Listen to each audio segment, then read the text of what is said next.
Have you ever wondered where it all began? Not just history, but civilization itself. The cities we live in, the laws that govern us, even the very act of writing down these words. Where did these revolutionary ideas first take root?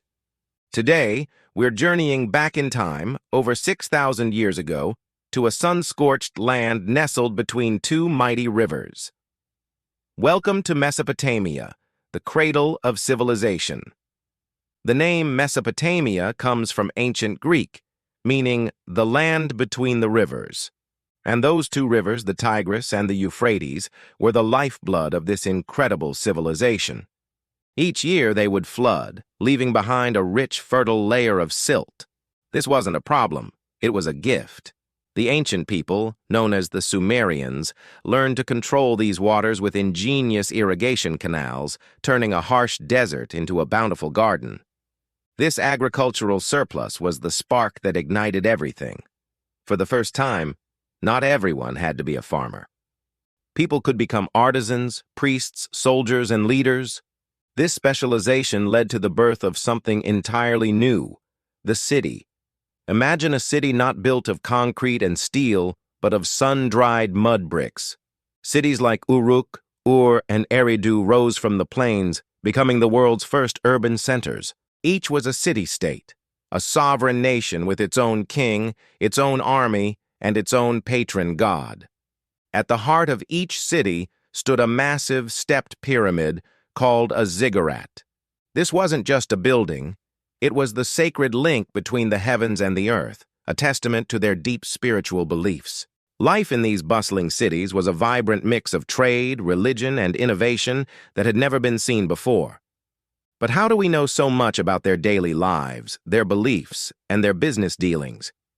Because the Sumerians invented something that would change the world forever: writing. It didn't start with poetry or stories, it started with business. Imagine a merchant trying to keep track of how many sacks of grain he'd sold. He might use tokens, but what if he could just make a mark on a clay tablet instead? This simple idea evolved into a sophisticated system of wedge-shaped marks known as cuneiform. Using a reed stylus, scribes would press these shapes into wet clay.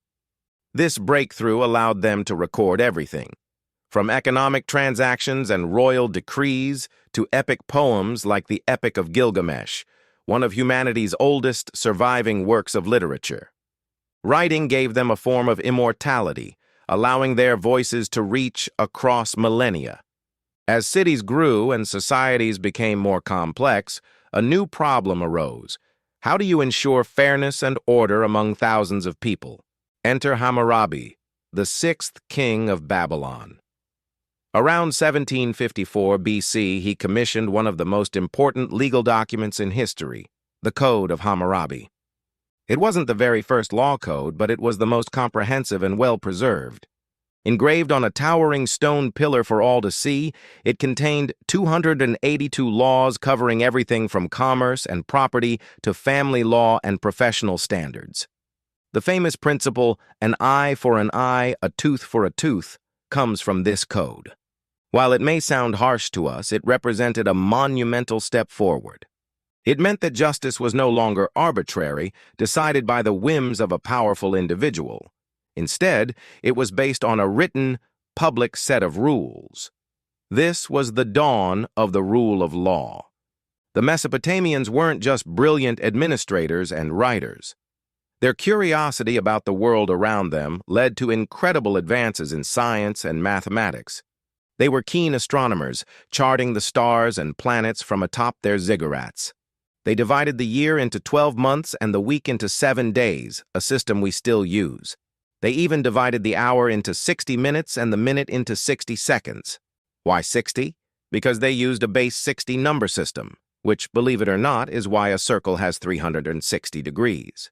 Their mathematical and astronomical knowledge was deeply practical, helping them predict seasons for farming and navigate the vast desert landscapes. The legacy of Mesopotamia is all around us, woven into the very fabric of our modern world. Every time you check a calendar, look at a clock, or sign a contract, you are touching a piece of their inheritance. They laid the groundwork for agriculture, urbanization, law, government, science, and literature. They were the original pioneers, the ones who first dared to build permanent homes, organize complex societies, and write down their thoughts for posterity. From the Fertile Crescent between the Tigris and Euphrates Rivers, they planted the seeds of civilization, and we are still reaping the harvest today. Thank you so much for joining me on this journey back to the dawn of history. If you found this fascinating, please give this video a thumbs up and hit that subscribe button. Don't forget to ring the bell so you won't miss our next adventure into the past. Let me know in the comments which ancient civilization you'd like to explore next. Until then, stay curious.